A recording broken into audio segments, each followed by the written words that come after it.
In the winter season, around December 25th, the people celebrated the winter solstice.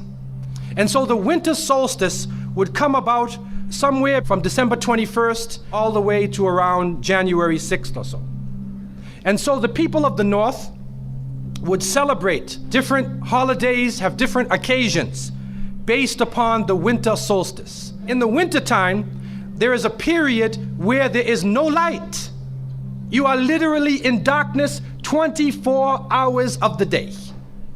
And this stretches for a period of time. Now, could you imagine if you're living in Alaska or living in Canada or living in Norway and you don't have central heating and the cold is outside, it's darkness around you. People are dying from disease.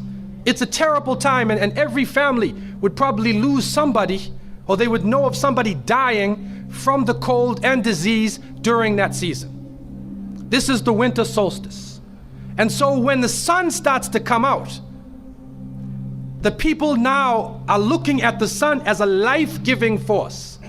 And so during that time, a number of ceremonies were held in northern countries.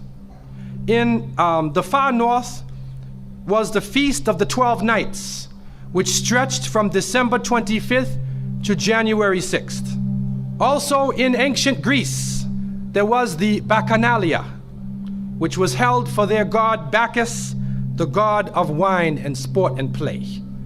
The Romans had the Saturnalia for their god Saturn, their main sun god Saturn. And so you find during these times that the people held ceremonies in the north. They would burn bonfires. The light was important, the fire, because the fire represents the light, the life-giving force for those who worship nature. Also in the north, they recognized that there was one tree that despite the cold would still remain alive, the evergreen tree, the fir tree. And so in some cases they would take this fir tree, believing that there was powers of life within the tree, and they would put it in their homes, set it there and put a light on the top of it, or burn them in the front, or they would make mistletoes and put them over their doorways, a type of what we would call ta'weez or tamima. It is an amulet. And they would hang the amulet over their doors, hang the amulets in their home, hoping that this fir tree, that this so-called life-giving force would protect them from the danger of the winter.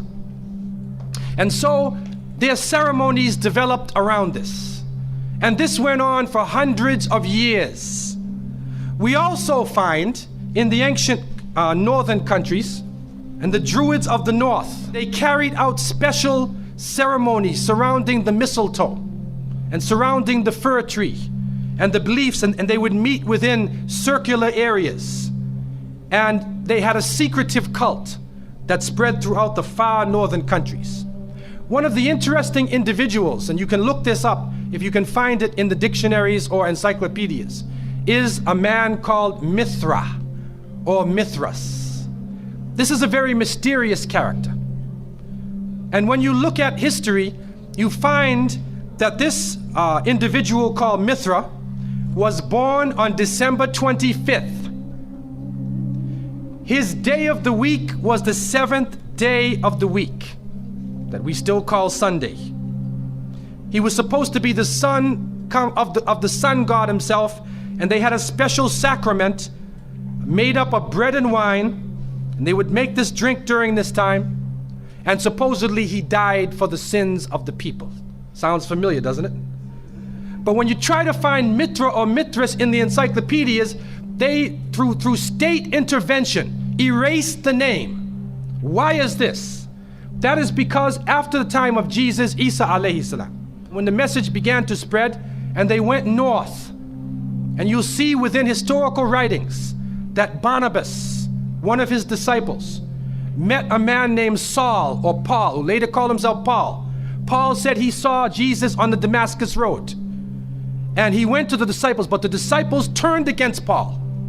Only Barnabas stayed with him. But when Paul and Barnabas went into Greece, Barnabas left him. Now, what is the reason why they all left him? What are the concepts coming through Paul? Many people say, well, they left him because he was Saul before and he used to torture the early followers of Isa alayhi salam. But also you can see, and if you look at present day Christianity, that most of the concepts of the Trinity, of the blood sacrifice, the original sin, and most of the concepts which relate to more than one God are coming through Paul. The preachers are quoting Paul sometime more than Jesus during their sermons. And so Barnabas left Paul. And somewhere in the early days, in Rome or Greece, somewhere in that area, those missionaries who were teaching the teachings of Jesus, Isa alayhi salam, met with this force coming from the north. And so you will see in ancient Roman history that in some cases the Roman emperor would go out to the Colosseum and the gladiators would be fighting each other and everybody's cheering for the gladiators. Sounds like one of our football games. They would go to the Colosseum, right? And the gladiators would fight. And then if one of the gladiators was down, and they would look at the emperor, should I kill him or not? And if he wanted to kill him, he would say, he would go like that, right? You know, that sign down. If he said keep him alive, he goes like this. You know how we use it today? Yes. Okay? He gives that sign. Okay?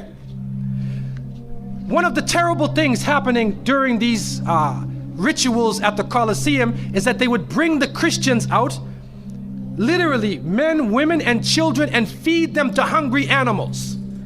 They would take a hyena or a wolf or a lion and get it hungry and crazy and beat it and throw raw meat at it and then send it out on the people, and they would literally cheer and watch as the animal ripped the bodies apart. This is a terrible culture.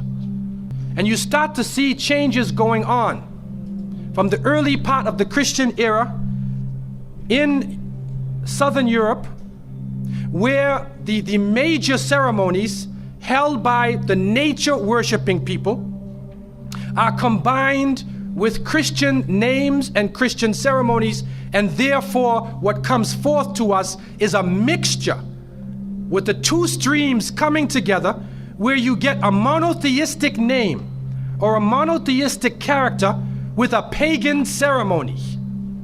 And so the mixture of this together is what is giving us the present day holidays that we see. Number one, we understand that Isa alayhi salam, according to the different reports of the different scholars in many religions, he was not born in the cold weather. History shows us that he was born during the warm weather. Even in the Christian traditions, they have the belief that the shepherds were tending their flocks outside. And in Palestine, you cannot keep your flocks outside. In the wintertime, in the evening, you bring them in because it's cool at night. And so it was the warm weather. It was also the time of the taxes in the north. In the story coming in the Quran, when we see the mention in chapter 19 in verses 24 to 25, and we see the mention of the story of Mary, because it is the belief of the Muslims that Maryam, may Allah be pleased with her, was a virgin, and she had dedicated her life to the worship of one God, prayer and fasting. And by the power of Allah, that the Creator breathed His Spirit into her, and she conceived Jesus. He said, be, and it is. She conceived Jesus, Isa alayhi salam, without a father, without a man. That is a belief of Islam. It is also a belief that when she felt the pain of the pregnancy, that the angel came to her and told her to go outside of the city. She went outside of the city to a remote area, and there she found a palm tree, and she found water. And it was speaking about rutub janniya. It was speaking about a type of rutub, or a type of dates. And those who know, who have lived in the desert area, know that when the dates become ripe, when you start to see the color of the dates change, because dates are not brown, you know. Dates are originally red and they're yellow, they're other colors, but they turn the brown. It's at the height of the heat. that the dates become ripe. And so it's at that time that she gave birth to Isa alayhi salam. So from different points of view, different historical points of view and different religions, we understand that Isa alayhi salam was not born during the winter season. He was born in the warm weather. So who was it that was born in the winter season? What is that? Who is that character now? Let us become detectives and try to find out the answer to this problem. Number one, you have to understand this concept of Saturn, the concept of Bacchus. When they are portrayed by the different artists who drew pictures of them or the sculptures, they're usually portrayed as a heavy-set man with a white beard. And when in the Sistine Chapel, Michelangelo drew his picture, you could see the long flowing beard, and there are actually pictures of this man on a sled being drawn by snakes with wings. Snakes with wings. Snakes do not normally fly. But in this case, the snakes have wings, and the heavy-set man is on his sled being drawn by these flying animals. Sound familiar to you now, doesn't it? He's being drawn by the flying animals. He's performing miracles. He's coming out on December 25th, which is not the birthday of Isa alayhi salam, has nothing to do with Christianity. It is the time of the Bacchanalia and the Saturnalia, and he is representing riotous fun, drunken revelry. And so what happens on Christmas, the Christmas season, especially in America? People today are not even thinking about Isa alayhi salam. They're not even thinking about Jesus. They're looking how they can get drunk. On Christmas, what is going on? In the Caribbean and many parts, if they offer you a Christmas pudding or Christmas pie or Christmas drink, watch out. Because it's probably laced with rum or wine. That's the spirit of the season.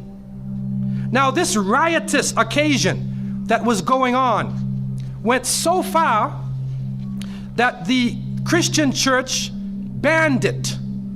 And the Church of England, according to historical sources, actually banned it all the way to 1647. It was prohibited in England to celebrate Christmas because they saw Christmas as being a pagan holiday.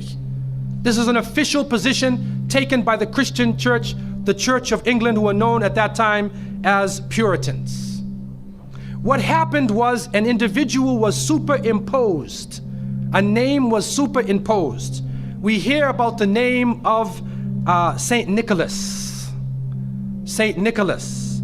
Now, Saint Nicholas himself is actually coming from the ancient writings of Beowulf. And in these writings, which are done in the Scandinavian region, we find the name Nick or Nickel or Nicker. He was known as a demon, the demon of the north. He was known as the evil spirit of the north, the name of Odin, the evil principle. And so in Germany and in many of the northern countries, the people actually looked upon this so-called Saint Nick as being an evil force, and they would tell their children in the wintertime, don't go outside, because if you do, Nicholas will come along, Nickel will come along, he'll capture you, put you in his bag, and take you away. And so they used it as a negative concept. In Isaiah, in what is left of the Bible, in chapter 4, in 14:13, the devil is known as the prince of darkness. And it is an understanding that his throne, the seat of his power, is in the north.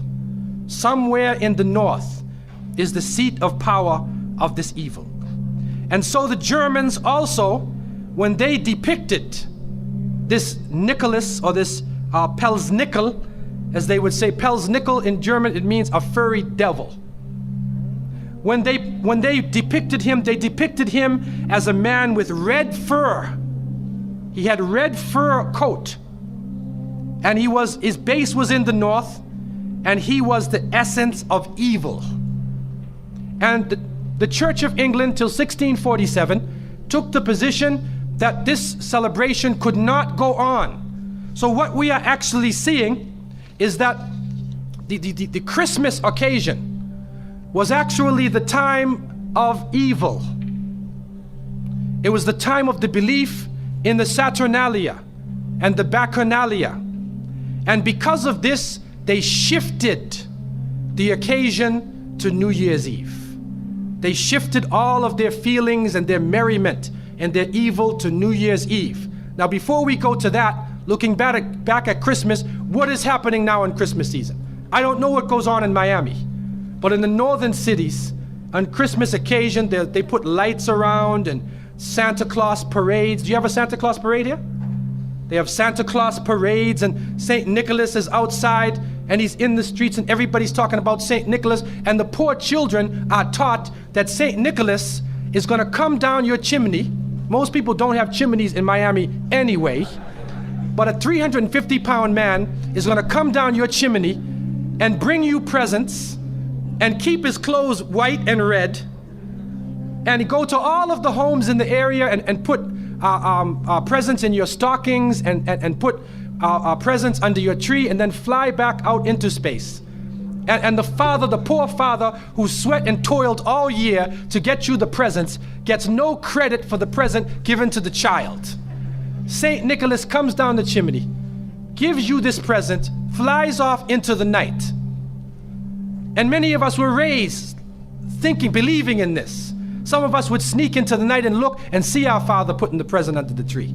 We knew what he was doing anyway. But you went along with it, and the people say, well, you know, it's Christmas. Don't you like to have fun? You want to stop the children from having fun? What kind of people are you? But what are you teaching the children? You are using the name of Jesus, using the name of Isa alayhi salam, and you are using a figure who historically is the devil. The devil himself, wal-iyadhu billah. They are using his figure, and he has now taken over the Christmas season. Christmas now to most people means materialism. You have to buy presents for your cousins and your friends, and you got to buy about 34 presents. And you find that most American people are in debt for 6 months after Christmas. Now, where is Jesus? You get drunk, you fight, you lose all your money, the stores raise their prices. Isa alayhi salam is described as a very humble person. Most of the time he didn't wear shoes, only 1 or 2 changes of clothing. A very simple person, eating very simple food, fasting most of the time.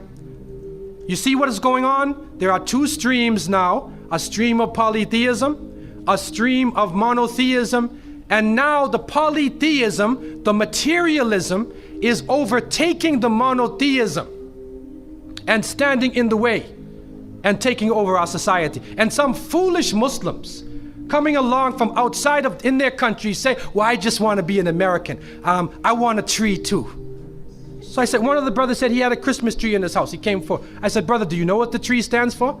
He said, no. Okay, I'll get a palm tree with dates. I'll make it halal, a halal Christmas tree. But brother, you have to understand what it means. You have to understand what it means. Number one, the Prophet ﷺ, when he talked about ar-ruqya, wa tama'im, wa tiwala, he said all of these things are shirk.